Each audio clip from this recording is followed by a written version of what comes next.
बिस्मिल्लाहिर्रहमानिर्रहीम अस्सलाम वालेकुम dear student, welcome to online classes. आज का हमारा टॉपिक रहेगा इफ एल्स स्टेटमेंट।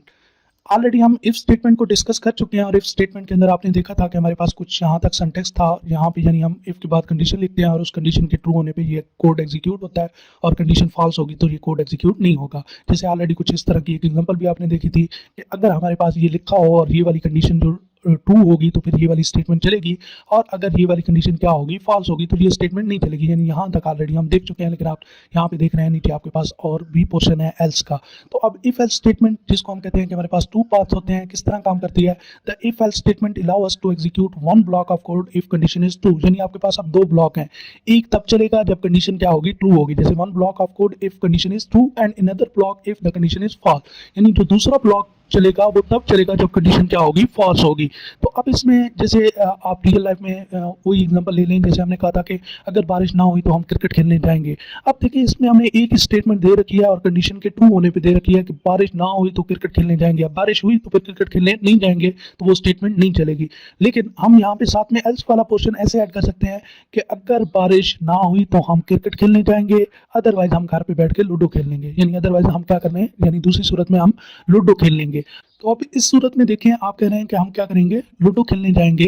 तो अब एल्स वाला पोर्शन भी अटैच हो गया, यानी या तो आप क्रिकेट खेलने जाएंगे या आप क्या करेंगे, लूडो खेलेंगे। तो यहाँ भी इसी तरह इफ एल्स को हम क्या करते हैं, यूज करते हैं कि अगर कंडीशन ट्रू होगी तो ऊपर वाला ब्लॉक या स्टेटमेंट्स चलेंगी, और अगर कंडीशन फॉल्स होगी तो फिर ये तो स्किप हो जाएगा, फिर क्या चलेगा ये। ठीक है।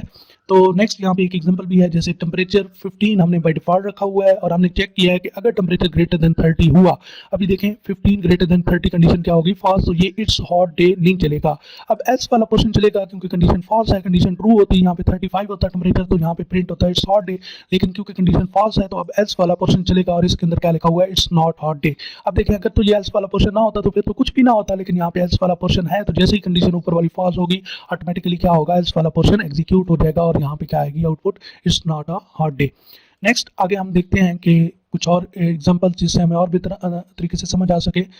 इसमें एक और एग्जांपल है जिसमें हम ग्रेड को चेक कर रहे हैं और इसके अंदर देखें कि हमने क्या किया है कि स्कोर की वैल्यू यहाँ पे 85 रखी हुई है। आप इस स्कोर की वैल्यू क्या कर सकते हैं, चेंज कर सकते हैं। ये जो आगे हमने दिया हुआ है ये याद रखिएगा, ये हमारा एक कमेंट है, सिंगल लाइन कमेंट। आपको बताया था कि ऐड करना हो तो हैश सिंबल से ऐड किया जा सकता है। तो आप इसके स्कोर चेंज कर सकते हैं। हमने तो वैसे यहाँ पे अपना एक तरीका रखा हुआ है स्कोर चेंज करने का, लेकिन आप जब कोड लिखेंगे तो यहाँ पे या तो यूजर से वैल्यू ले लें या आप क्या कर सकते हैं, बार बार यहाँ वैल्यू चेंज करके अपनी आउटपुट देख सकते हैं।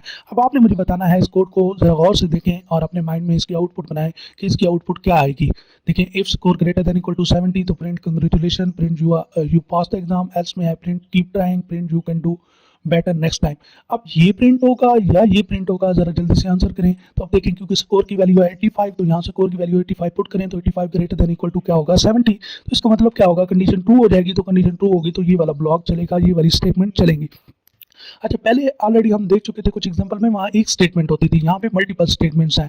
ये याद रखिएगा, मल्टीपल स्टेटमेंट्स के लिए इंडेंटेशन यूज होती है। ये जो पाइथन है, पाइथन के अंदर इंडेंटेशन जो है वो एक क्रूशियल पॉइंट है और उसका बाकायदा आपको ख्याल रखना होता है। तो यहाँ पे हम कह रहे थे कि इंडेंटेशन का हमें प्रॉपर ख्याल रखना पड़ता है। इंडेंटेशन का अगर हम ख्याल नहीं रखेंगे तो फिर क्या आएगा, एरर आएगा। यानी ये जो प्रिंट स्टेटमेंट है, अगर मैं यहाँ पे इफ के नीचे बिल्कुल ले आऊँ या ये वाली स्टेटमेंट यहाँ पे नीचे ले आऊँ तो फिर मुझे एरर आएगा, फिर ये प्रॉपर कोड रन नहीं होगा। तो अभी हम इसको रन करके देखते हैं कि हमारी जो आंसर है वो क्या आएगा। तो जैसे आपने अपने माइंड में बनाया हुआ था कि ये वाली आउटपुट आएगी, तो देखिए ये वाली आउटपुट हमें शो हुई है। नेक्स्ट आप यहाँ पे क्या कर सकते हैं, यहाँ पे चेंज भी कर सकते हैं। तो ये नेक्स्ट लाइन पे जो आया है, आप इसके लिए यहाँ पे स्लैश इनपुट कर सकते हैं। यहाँ ये मिस है, स्लैश इनपुट करेंगे तो वो नेक्स्ट लाइन पे यू पास द एग्जाम आ जाएगा।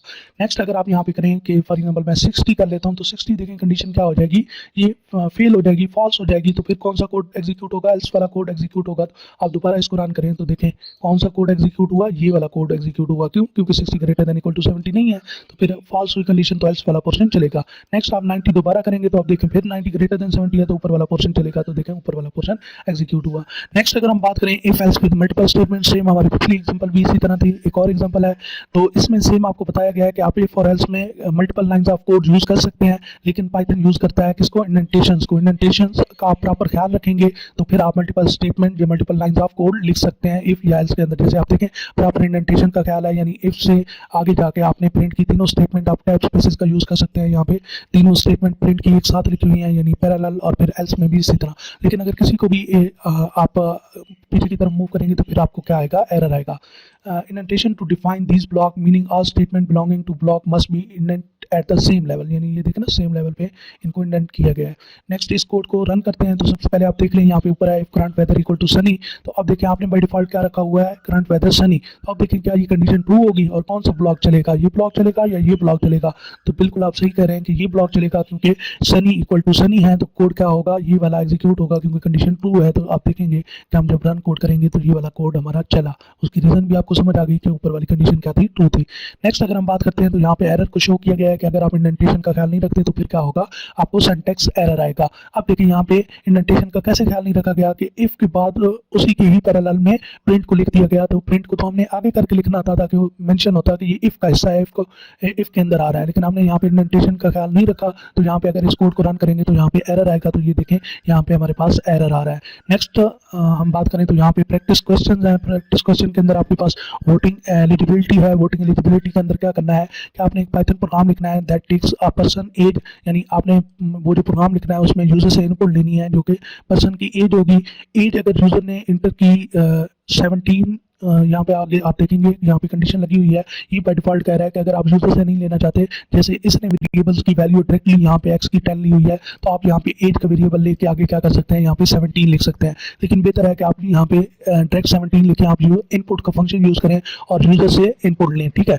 फिर उसके बाद ये कहता है using an if else statement print eligible to vote if the age is 18 or older, यानी आपने चेक करना है कि अगर उसकी एज जो है वो 18 और उससे ज़्यादा है तो फिर आपने उसको शो करना है कि आप एलिजिबल हैं वोट के लिए।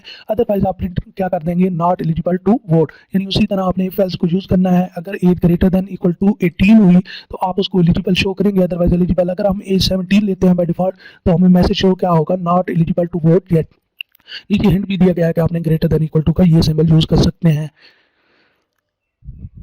उम्मीद है आपको यहाँ तक समझ आ गई होगी। किसी किस्म का कोई क्वेश्चन हो तो आप पूछ सकते हैं। थैंक यू सो मच, ख्याल रखिएगा, अल्लाह हाफिज़।